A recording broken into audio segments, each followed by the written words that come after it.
Kozhikode Puthuppadi government higher secondary സ്കൂളിലെ അധ്യാപകനെ principal ഭീഷണിപ്പെടുത്തിയെന്ന് പരാതി. സിബിൻ ആന്റണി എന്ന അധ്യാപകനെയാണ് ഭീഷണിപ്പെടുത്തിയത്.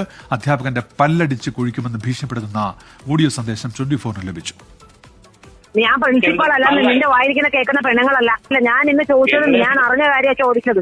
അത്രേ ഉള്ളൂ. ഞാൻ നേരെ ചോദിക്കും. തോന്നിയ ദിവസം പറയാൻ അടിച്ച് ഞാൻ പല്ല് എന്നെ അടിച്ച് പല്ല് പല്ല് താഴെ ഇടേണ്ട അവസ്ഥ വരും. കാരണം നീ വിളിച്ചിട്ടെന്താ എന്നെ പൊളിറ്റിക്സ് ഉൾപ്പെടുത്തുന്നത്. പിന്നെ തോന്നിയ ദിവസം പറഞ്ഞ് ഞാൻ എന്താ പറയേണ്ടത്? ഭാര്യയ്ക്ക് വളർത്തുന്നതാണ് നിനക്ക് നല്ലത്.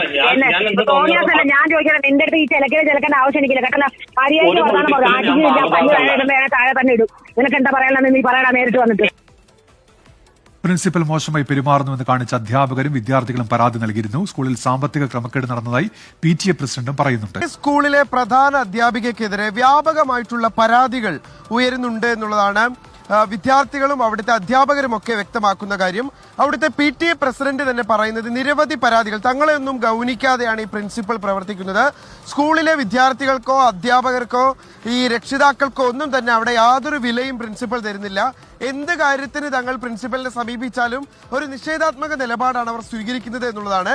ഇതിപ്പോൾ ഈ NSSുമായി ബന്ധപ്പെട്ട കാര്യങ്ങൾ സംസാരിക്കാൻ ഇതിന്റെ ചുമതലയുള്ള അധ്യാപകൻ സിബിൻ ആന്റണി പ്രിൻസിപ്പലിനെ വിളിച്ചപ്പോൾ അവരോട് പറഞ്ഞ കാര്യങ്ങളാണിപ്പോൾ, അതിന്റെ ഓഡിയോ ആണിപ്പോൾ നമ്മൾ പുറത്തുവിട്ടത്. പല്ലടിച്ചു കൊഴിക്കുമെന്നാണ് ഈ അധ്യാപകനോട് പ്രിൻസിപ്പൽ പറഞ്ഞിട്ടുള്ളത്. എന്തായാലും ഈ സംഭവവുമായി ബന്ധപ്പെട്ട് കഴിഞ്ഞ ഏതാനും ദിവസമായി സ്കൂളിൽ വ്യാപക പ്രതിഷേധം ഇവർക്കെതിരെ നടക്കുന്നുണ്ട്. ഇതിന് പിന്നാലെ അവർ സ്കൂളിലേക്ക് വന്നിട്ടില്ല. ഞാൻ അവരെ ഫോണിൽ ബന്ധപ്പെട്ടപ്പോഴും ലഭ്യമായിട്ടില്ല. ആദ്യം ഫോണ് സ്വിച്ച് ഓഫ് ആയിരുന്നു. പിന്നീട് ബന്ധപ്പെട്ടപ്പോൾ ഫോൺ റിംഗ് ചെയ്യുന്നുണ്ടെങ്കിലും ഈ പ്രിൻസിപ്പൽ ഫോൺ എടുത്തിട്ടില്ല. ചില പിരിവുകൾ, അതായത് അനധികൃത പിരിവുകൾ ഈ പ്രിൻസിപ്പൽ സ്കൂളിൽ നടത്തിയിട്ടുണ്ട് എന്നുള്ള കാര്യം കൂടി PTA അടക്കം ആരോപിക്കുന്നുണ്ട്. അക്കാര്യം ചോദ്യം ചെയ്തപ്പോൾ നിഷേധാത്മക സമീപനമാണ് തങ്ങളോട് സ്വീകരിച്ചതെന്നും പറയുന്നു. സ്കൂളിൽ പാഠ്യേതര പ്രവർത്തനങ്ങളുമായി ബന്ധപ്പെട്ട യാതൊരു കാര്യങ്ങൾക്കും പ്രിൻസിപ്പൽ സഹകരിക്കാറില്ല എന്നും PTA ഭാരവാഹികൾ പറയുന്നുണ്ട്. അതായത് കുട്ടികൾക്ക് ഓണാഘോഷം സംഘടിപ്പിക്കാൻ അനുമതി നൽകിയിരുന്നില്ല, ടൂർ ഉണ്ടായിരുന്നില്ല, യാത്രയപ്പ് ഉണ്ടായിരുന്നില്ല, അങ്ങനെയുള്ള ചടങ്ങുകളൊന്നും സംഘടിപ്പിക്കാൻ അനുവദിക്കാറില്ല. കഴിഞ്ഞ കുറെ നാളായി ഈ പ്രിൻസിപ്പലിനെതിരെ സ്കൂളിലെ 900ഓളം വരുന്ന വിദ്യാർത്ഥികൾ സമരം ചെയ്തുകൊണ്ടിരിക്കുകയാണ്.